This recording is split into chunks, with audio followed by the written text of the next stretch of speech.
On domestic mo doon. Domestic road, sir. Apa.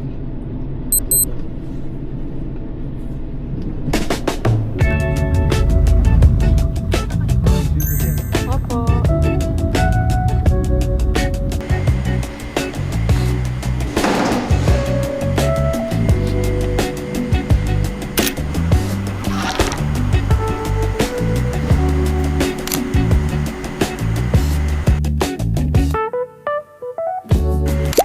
For June 2026, our Net Promoter Score was a positive 45, and our on-time performance reached 81.41%. Compared to May, NPS dipped by 2.81%, while OTP improved by 0.16%.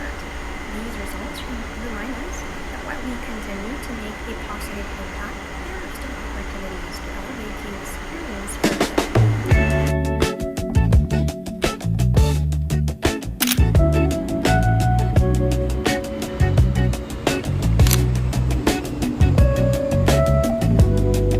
And on that note, I will turn you over to Aris for our post-flight survey results from June 2026. Take it away, Aris.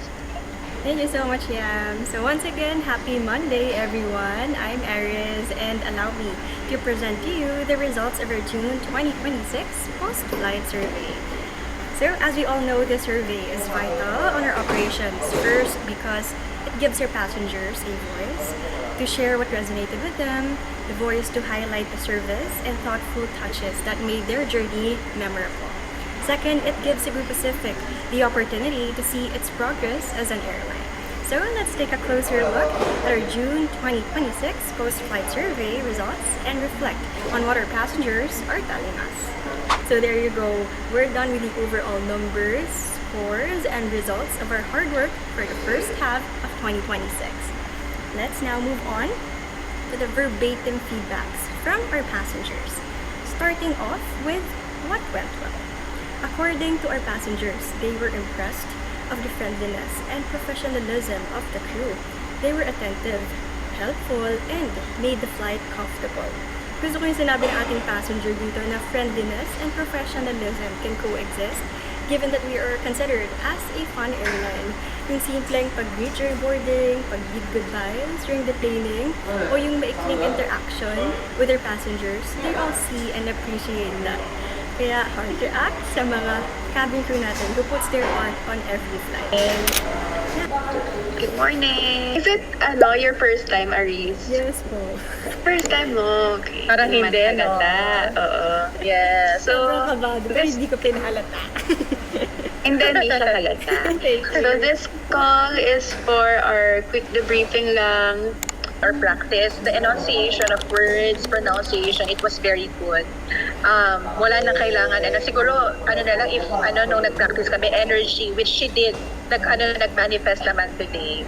So, I think more experience or exposure, she'll really make a good PMA. Diba? How about you, Aris? Well, first, I enjoyed po kahit na yun, kinabahan at first.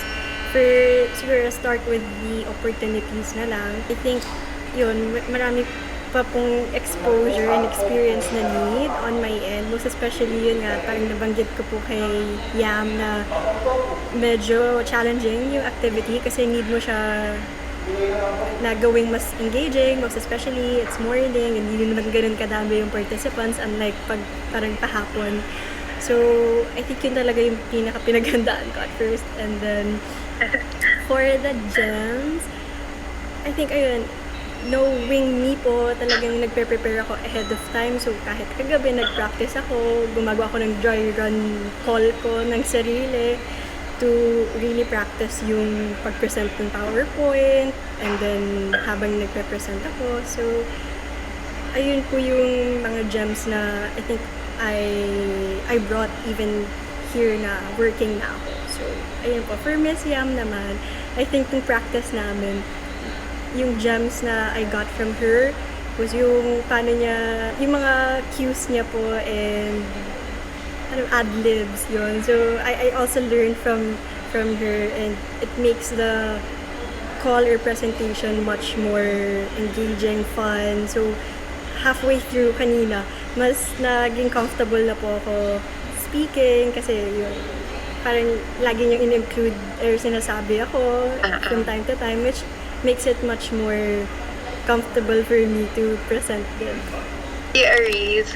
So I actually agree dun sa part na Yam kept calling your name. So parang for me as a viewer or participant, it entails a good rapport between you two. And yun actually yung isa sa na-notice ko nung start pa lang. Parang usually kasi di naman tinatawag-tawag pa yung name. But with what you both did, it was a really good practice for the cascade. Kasi para siyang mas natural and hindi siya yung naka-base lang kayo sa script. Ganun yung, that's how it shows for us.